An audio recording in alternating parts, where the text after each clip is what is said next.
संत बाळूमामा यांचा गणेशवाडी येथे सध्या मुक्काम असून गेल्या आठवडाभर गणेशवाडी गावात भक्तिमय असे वातावरण निर्माण झालेले आहे। सुमारे आठवडाभरापूर्वी संत बाळूमामा यांचे गणेशवाडी गावात आगमन झालेले असून आगमना दिवशी सकाळी गावात आगमन होताच ग्रामस्थांनी भजन कीर्तन, टाळ मृदुंगाच्या गजरात व फुलांच्या वर्षावात त्यांचे उत्स्फूर्त स्वागत केले। मंदिर परिसरात भक्तांची मोठी गर्दी पाहायला मिळाली। या 8 दिवसाच्या मुक्कामादरम्यान संत बाळूमामांच्या कार्यक्रमास्थळी दररोज सकाळ संध्याकाळ आरती, महाप्रसाद व दररोज रात्री ओव्यांच्या कार्यक्रमाचं आयोजन केलेलं आहे। संत बाळूमामा मंदिर परिसरात भक्तांची मोठी गर्दी पाहायला मिळते। या कार्यक्रमासाठी महिला भक्त, युवक वर्ग, ज्येष्ठ नागरिक मोठ्या संख्येने उपस्थित होते।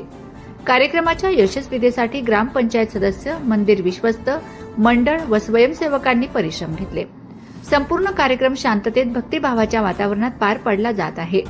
संत बाळूमामा यांच्या मुक्कामामुळे गावात आध्यात्मिक वातावरण निर्माण झाले असून ग्रामस्थांमध्ये समाधान व्यक्त केले जात आहे।